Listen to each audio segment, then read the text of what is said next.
Namaste and Jai Sri Krishna to all of my universal brothers, sisters, family members. May God bless you in all areas of your life. May God always give you knowledge. May God expand your hearts, minds, and raise you to a higher level of consciousness and thinking. May Lord Krishna bless you guys in all areas of your life. Now, one thing you got to realize is that Hinduism does not condemn those who deny God. For example, there are many atheists who deny the existence of God, and we still love them dearly, we still accept them, and most importantly, God loves them, whether they realize it or not. We do not deny, the atheists deny the existence of God as the creator and ruler of the world, and who do not accept the existence of the eternal soul in the state of moksha or state of liberation. Atheists don't believe in an afterlife. They don't believe in a state of, liberation or, a higher level of consciousness. They say as soon as you die, that's it. And we accept that. Our goal is not to impose or criticize or to hate any group of religious doctrines or their ideas, but slowly and surely they will realize that the God within and God without is the same. And they will one day realize that their breath is God, service to humanity is God, that when you serve others, you serve God directly. That is God. By doing good deeds to your fellow human beings, helping an old man or an old lady cross the street, helping out your fellow neighbor, mow the lawn, or doing housework, helping out your brothers and sisters, that is service to God. Atheists serve God indirectly, yet they do not know. That is why we accept atheists as well. If atheists have humanity, if they believe in humanity, which is sewa, we accept atheists as well. Because as long as atheists, do humanity, service to others, service to the general public, the community, helping out one another, making a better community, helping each other grow, we accept them as well. Even though they don't accept us, we accept them. For example, I love the Ku Klux Klan, I love the skinheads, I love all the members of the white supremacist groups, the neo-Nazis, but they do not love me. I love them, but they do not love me. Similarly, we love all atheists, but all atheists do not love us. Yes, I am the brown wizard of the Ku Klux Klan. Now, I am just kidding. That's just a little joke. Now, one thing you got to realize, it is the same way. I am willing to accept all the members of the Ku Klux Klan, the skinheads, the neo-Nazis, as my brother, as my sister, like my father, uncle, grandparents, etc. But they will not accept me. Similarly, atheists are also welcome in Hinduism. They don't have to believe our facts, or they don't have to, follow our agenda, but they are more than welcome.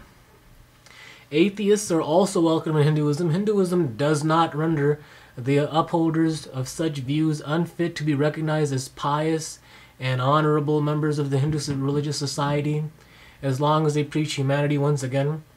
The religious hospitality of Hinduism is proverbial, meaning that anyone can practice. Hinduism is extremely Catholic and liberal. Not only Catholic and liberal, it is also Jewish, it is also Islamic, it is also Buddhist, it is also Confucianist, etc., etc., etc. This is a fundamental feature of Hinduism. Hinduism pays respects to all the religions. It does not revile any other religion, nor does it reject any of the doctrines of the other religions as well. It accepts and honors truths, wherever it may come from, and whatever garb it may put on. For example, we accept the Bible as the truth. We accept the Quran as the truth. We accept the Torah as the truth. We accept many of the Buddhist texts as the truth, and we accept it. For example, in the Bible it says, "Do not be misled, For God is not one to be mocked, for whatever a man sows, that what he reaps. And our Hindu scriptures say the same exact thing. Ki karam pradhan vishakar rakha jo jas kinto tas phal chaka. We find similarities and truths in all of them. For example, what that literally means is that God helps those who help themselves. As you sow, that you will reap. It could be positive and it could be negative. For example, Jesus Christ himself, know ye not that ye are gods? The kingdom of heaven is within you. I and the Father are one. Do not be misled, but the kingdom of heaven shall come to this earth. We say the same exact thing. Ki kalajuga kevala nama dhara Rama bhajana Ramayana dhara. What that means is that Kali Yuga, this dark age, is only by name. We can make the same age in the age of Satyuga. It depends on the person. It does not revile any of the religion. It accepts the truths and honors all religions. There are considerable numbers of the followers of other religions in India as well. For example, in my country, I am from Fiji. We have Christians, we have Muslims, of course we have Hindus. We get along with everybody. We love all of them. I myself attend church. I go to the synagogue. I go to the Buddhist temple, and they come over to our pujas. They come to our Hindu ceremonies, and they're very well organized and very accepting. But some of them are not. But those who are not are very narrow-minded. Our only agenda is to open up the minds of other people, to not be narrow-minded, to open up your mind and be accepting. Do not put yourself in a box. That is the main agenda of Hinduism. A religion is a box. In a way, Hinduism is not a religion, it is a form of spirituality. Now, there is a big difference between being religious and being spiritual. When you are religious, you put yourself in a box. But when you are spiritual, you put yourself outside the box. That is the only difference.